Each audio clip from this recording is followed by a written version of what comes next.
นาผางามขนาดทุกคนเอ้ยโอ้ยนาผานี่นาผาพาพึ่งทุกคน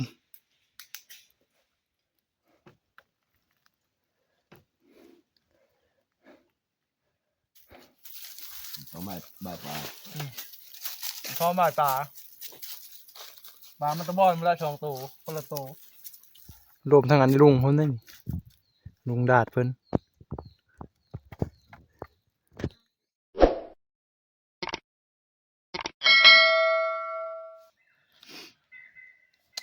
ทักทายสบายดีตอนเช้าทุกคน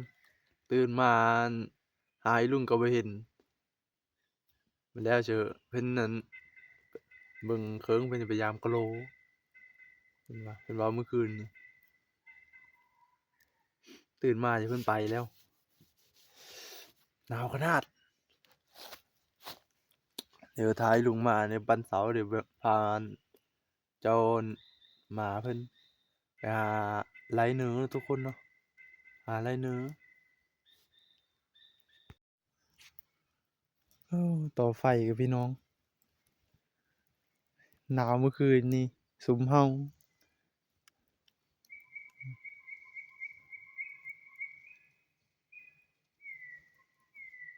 ตะเวนก็ทันได้ขึ้นหนาวพิลึกเมื่อคืนนี่ก็ดิ3 ตัวเลยก็ทันได้ตื่นเฮ้ยตื่นลุงเป็นหากะมายามกะโหลเลยโอ้นักอะไรหอยเนาะด่างบึงด่างนึงตัวเดียวบึงถืออยู่เนาะกระโต๊ะตัวนี้เหมือน3ตัวนี้ชองบ่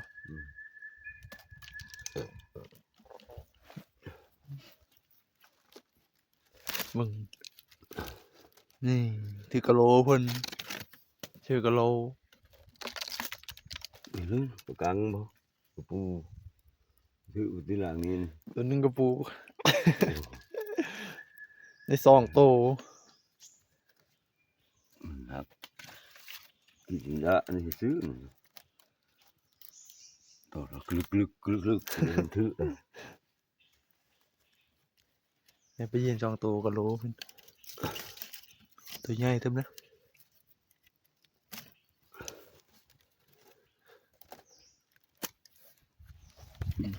นอนกึบ3 โพงนี่ก็ดิที่เริ่มอันนี้มาที่นี่กัด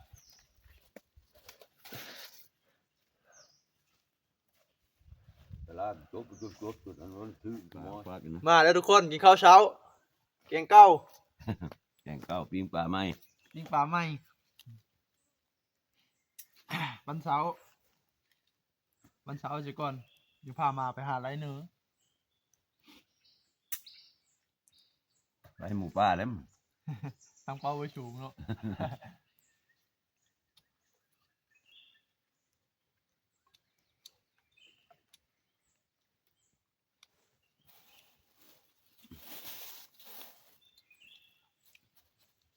ฝากกันเลยนะปิ้งปลา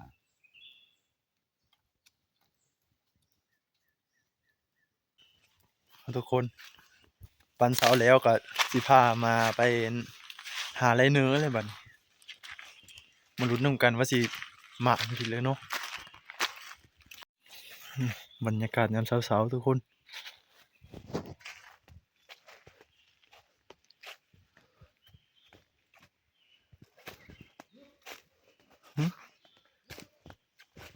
นี่ลุงขึ้นไปก่อนแล้วจุบแล้วจุบหมาละ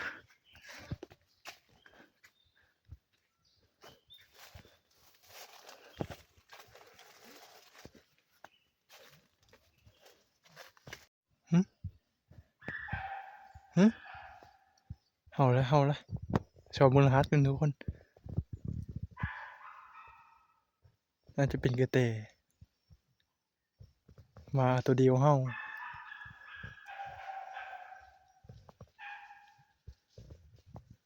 2 ตัวนั่นเป็นเนื้อใหญ่ทุกคนนี่ตัวเดียวน่าจะกระเตบ่ทันแล้วมาพี่แล้ว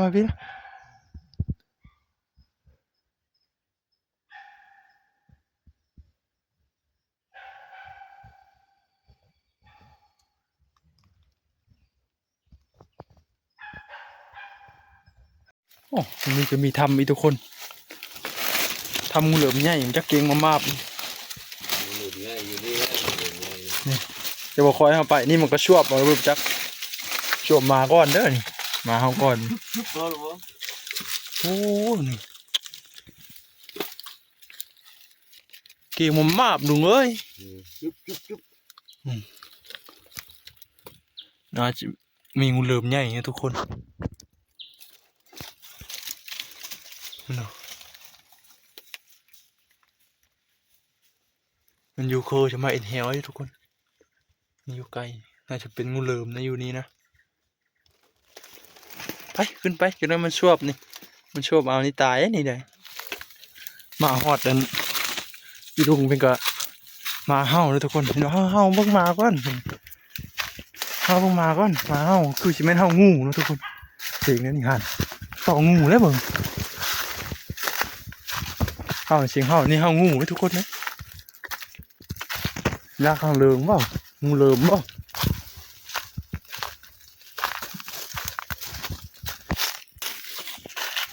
เอาเลยทุกคนเอาโกนได้ลุงเอ้ยเยอะมึงนู้นนี่งูใหญ่นี่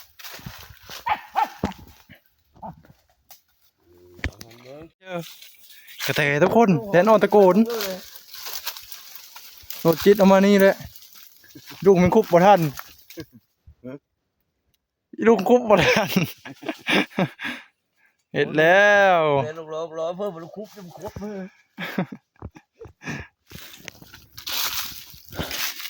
ตอนนี้ก็มาฮอดหน้าผาทุกคนย่างไก่จำนี่จนหอบคอยนะหันเจอเช้าแล้วหันกำลังฮอดหน้าผานี่ เสียงหันใจรอตายไปแล้วทุกคนเลยพอจะขึ้นมาฮอดนี่ก็บ่ทันฮอดเขาจะขึ้นเถิงไปทุกคนเลยสิเลาะไอ้พุ่นแล้วก็อ้อมขึ้นไปเถิงพุ่น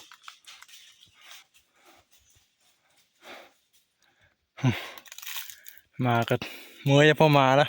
คนก็เมื่อยพอคนไปเดินทางต่อทุกคนเราผางามขนาดทุกคนเอ้ยโอ้ยเราผานี่เราผาพึ่งทุกคนนี่น่าจะเป็นหินลับนะทุกคนนะงามขนาด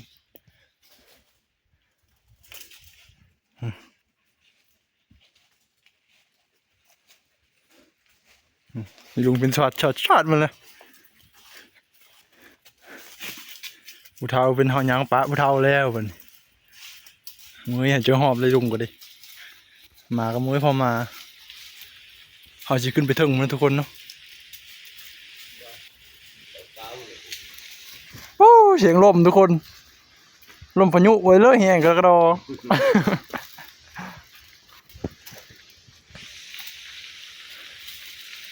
เอาบ่เพิ่งปีนี้บ่ดูบ่ เดี๋ยวเขาจะหาหังเพิ่งนะทุกคนหาเบิ่งมันได้มีอยู่บ่หาเบิ่งเสียแล้วไม่ได้เอาบ่ได้เอาหังเพิ่งทุกคนหังน้อยๆเนาะค่อยแต่พี่เห็นกล้องน่าจะบ่เห็นนะทุกคนกล้องนี่บ่เห็นนะทุกคนเว้ยเพิ่งนี่นะหังน้อยพุ่นนะทุกคนวันนี้เขาสิขึ้นไปทั้งเทิงบ่แล้วบัดมาชมวิวกินข้าวที่เทิงบ่แล้วมาไม่เมยทุกคนขึ้นกะเฮิงเว้ยยังฮอดนางพักเมยเสียก่อนนางพักเตยอยู่เตยทำนี่เย็นขนาดทุกคนเลยโอ้หินนี่งามขนาดเตยทำนี่ชุมนี้ก็หอบนะสามพงเพื่อนลุงท่านนี่ฮอดอยู่ลุงเพื่อนโอ้ชวดอยู่ ไปลุงแล้วนี่คอยก็พอคอยเลยแพ้ผู้เฒ่าละ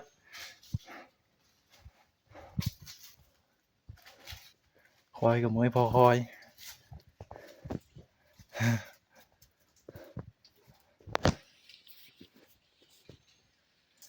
เด้อมวยบ่มวยได้เป็นว่ามวย เว้ยแล้วลิ้นรอขลาดขลาดแล้ว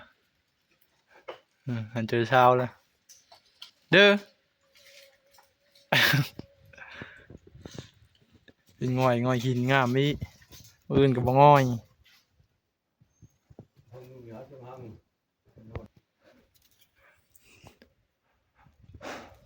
แล้วเดินทางต่อเฮ้ามานี่เอาจนฮอดทางนั้นละเอินชัดนั่นละโอ้ทางกระชันนี่ขนาดทุกคนเลย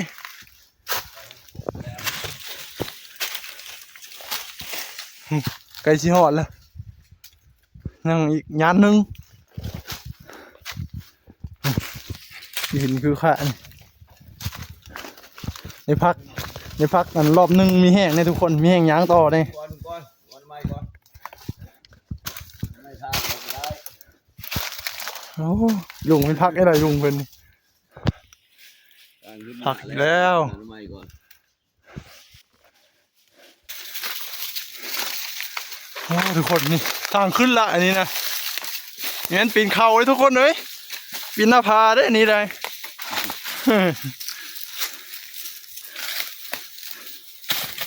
โอ้โยอย่าพลาดเลยทุกคนหันเจอเศร้าอีกแล้วพักในอยเดียวนึงกันนี่ทางขึ้นละนี่สบายเท่ามาโอ้ขึ้นมาเลิกกับนั่งท่าถึง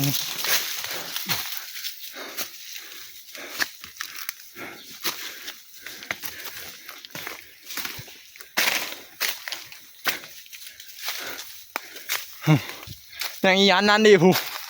โอ้ไม่ได้หอนง่ายทุกคนเลยคิมิมอยู่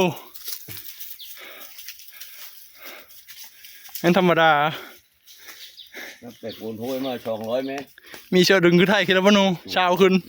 อันนี้ผมมีเชือกดึงเลยทุกคนเลยผมมีสายสลิงผมมีหยังเลยได้ยางตีนเป้าอย่างเดียวโอ้ยขึ้นมาวิแล้วทุกคนมีทางกันดิมันหอบบอลชมวิวนะทุกคนไปเดินทางต่อนี่ลุงเพ่งกันไปก่อนแล้วนั่งไว้บ่อยแล้วโอเคลุงแล้วเอาหันเจอเช้าแล้วทำมิดยันเพิ่นบ่ฮอดวันนี้เจ้าของแล้วบ่ฮอด เจ้าของเมื่อยกว่าอียังหนุ่มอยู่แท้ๆแต่ผู้เฒ่าแล้วบ่นี่หันเจอเช้าแล้วเป็นยังย่อยอยู่อันน้ำซับเลยเนาะวันนี้ก็สิตั้งแคมป์กินข้าวทุกคนเลยหิวข้าวแห้งแล้วว่าจะขึ้นมาหอดมืดพลังงานไรเติบสิตั้งแคมป์บนนี่แหละเดี๋ยวกินข้าวแล้วไปหาชมวิวต่อทุกคนรอมือด้วยรอมือบอลเลยว่าจะขึ้นมาได้มือหลายเติบ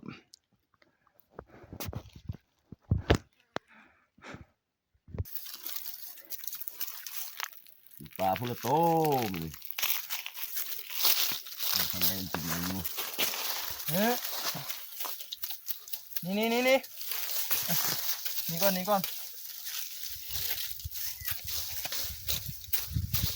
กินดูนะ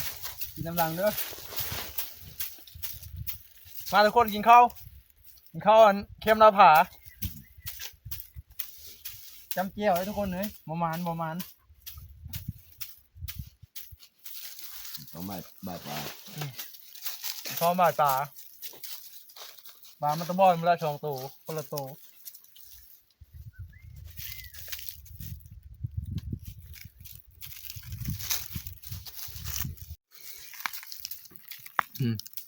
ยังก็ตายอยู่เหมือนเมื่อตีตัวนี้ยังทันเมื่อตัวนั้นกินข้าวแช่บได้เป็นด่าเพิ่น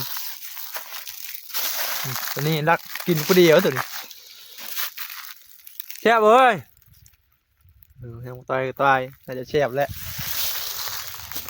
เขาเข้มหน้าผามาก็ดี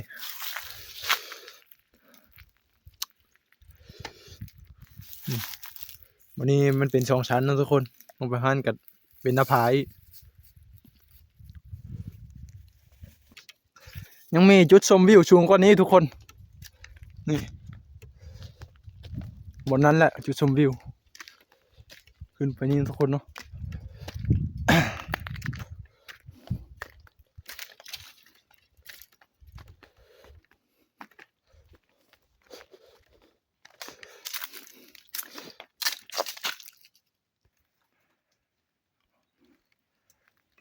บนชมวิวทุกคนสุดแสงตา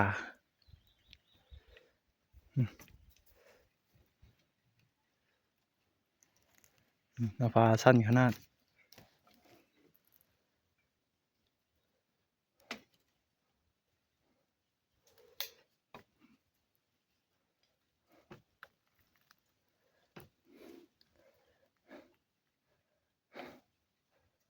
ไปทุกคนวันนี้ได้กลับแล้ววันนี้เลยเลาะมือไปเดินทางต่อด่านนี่กว้างทุกคนงามขนาดชุมนั้นก็ชอดชีดอยู่จักไหลบ่เนาะน้ำปลาเตยฮั่นขึ้นหัวปลาเตยหุ่งอีดอนเฮ็ดโอ้ไม่มียานน้ำได้เตยป้าช้ำน้ำนี่บ่ยานเนาะอีดอนนะบัดนี้ก็สิได้เดินทางกลับบ่อนแล้วทุกคนเอ้ยบ่มานมื้อนี้บ่ได้เพิ่นเลย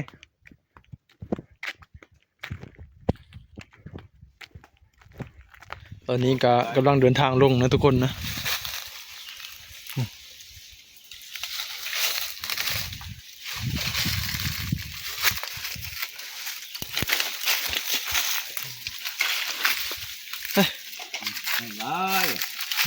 ทางลงก็ยะมายังว่าแต่ทางขึ้นทางลงก็ยะไปพบกันอยู่พุ่นละพบกันที่โฮยพุ่นละลงกินน้ำก่อนยังกินในก่อนโอนมีลุงไหมกัน บ่งานลง มันเป็นธรรมดาความชันเนาะจะข้านลงว้าวยีลึกอันนี้ได้ลงในเลิศอันนี้นะลงก้อนตัวน่ะไปให้เต็มลงก้อนนี่ล่ะลุงเพิ่นไปแล้วไอ้ลุงเพิ่นวอยไปแล้วขึ้นยังวะเนี่ยลงกันเนี่ยทุกคนเนาะนี่ดอนมั้ยกะพอขวากลงแล้วไหลจะทาดลงไอ้ดอนเพิ่นไปเอาเดินทางต่อมาจนฮอดพุ่นละมวยพักไปวิทย์แล้วเอาตัวรอดเป็นยอดดีเพิ่นวะเฮ้ยทุกคนเอ้ยลงมาได้กัดเติบหนึ่งพุ่นละตะเวนกับพุ่นประมาณ3 โมงทุกคนทางอยู่พี่ไอ้ลุงเป็นหาทางไม่เห็นทุกคนจะคอยเลยคอยมาก่อนเพิ่น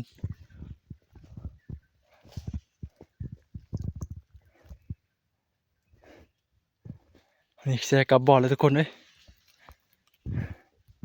มวยขนาดแต่กระซูเนาะไปมือบ่อนมันนี่ไม่รู้มีกระบุนกระขวากมันนะ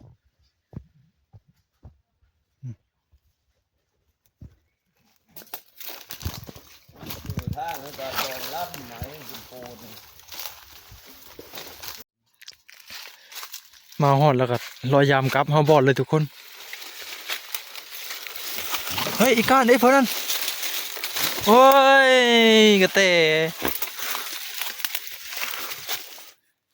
มาฮอดบอลแล้วก็อีลุงเว้าอันเห็นนั่นบอลเม่นกินห้าไม้ทุกคนคอยก็เลยเอาเฮลสปริงสิไปเฮ็ดเฮลเม่นบัดมาฮอดบอลแล้วทุกคนนะนี่บอกมันกินห้าไม้นี่ทุกคนนี่โอ้ยเห็นผาพันเลยทุกคนเลยจังเม่นจังหอนเนาะกัดนี่มันอุดรูดอยู่กินแต่มาแต่พุ้นนี่มาแต่พุ้นจนหอดดิควัดมา วัดคือมาทุกคนบ่แม่นดอกหนูเนาะหอนก็แม่นนี่แหละโอ้เดี๋ยวหอดปูเดี๋ยวหาบอลว่างก่อนทุกคนว่างบอลว่างเหี้ยวก่อนเฮาได้บอลเลยทุกคนวางไอ้บอลนี้แล้วเนาะซ้ำมันปัดมือนี่นะเอาหยามนะถือว่าถือแล้วแต่มันเนาะทุกคนถึงบ่มีอันยามเชื่อไว้นี่บอลนี้เฮาวางแล้วนั่นทุกคนนะวางบนนี้นี่แล้วก็มาผูชบนนี้เห็นมาบยินทุกคนเนาะบกให้มิดแล้วทุกคนไปทาบัดยามมันนี่วัดระบบมานแล้วทุกคนมันคือเก้ามันกระเตกระจอนรวมทั้งอันลุงเพิ่นได้นี่ลุงดาดเพิ่น บ้านเรียน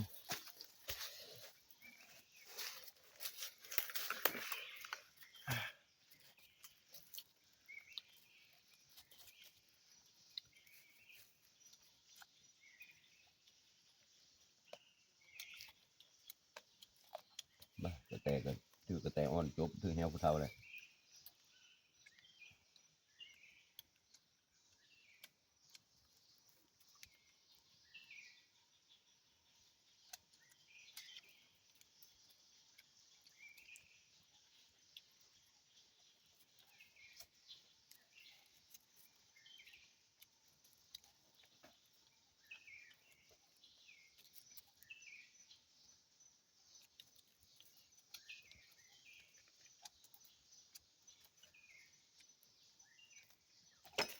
เมื่อยุ่ง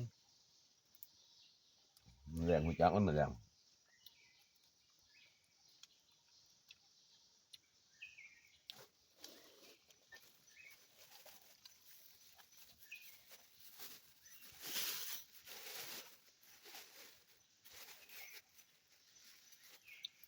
ออกมาหน่อยที่มันเอาแรงนะ นั่นเลยหอนหอนก็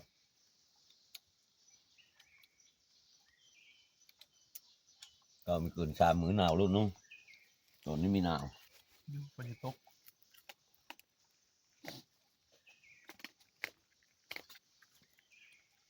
มาคือจะกินหุงข้าวเจ้ากินไปกินมากก็อิ่มกินแต่มือหุงแล้วต้องมิด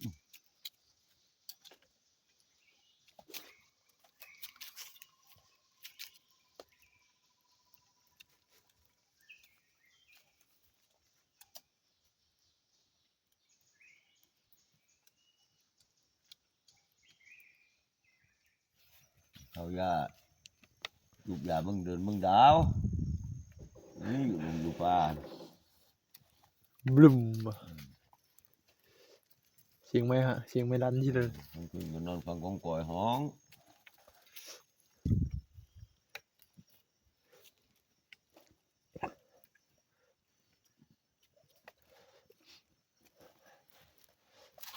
คำแล้วทุกคน ถึงเลยตัดอยู่นะโม นี่เล่นเจ้าโกนปะ ลูกทลายเอ็ดนะท่านเป็นเรื่อง บัดนี้ก็โอ้โหว่าสิได้ไปการหรือบ่ทุกคนเมื่อยแห้งอะดิมึงเธอก็ได้นอนนะ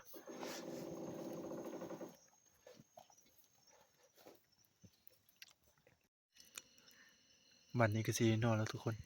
ว่าสิไปการบ่ได้ไปซ้ำเมื่อยขึ้นภูลงผาลายโพดแข็งจนลอยพบกันใหม่มื้อเช้านะทุกคนบ๊ายบาย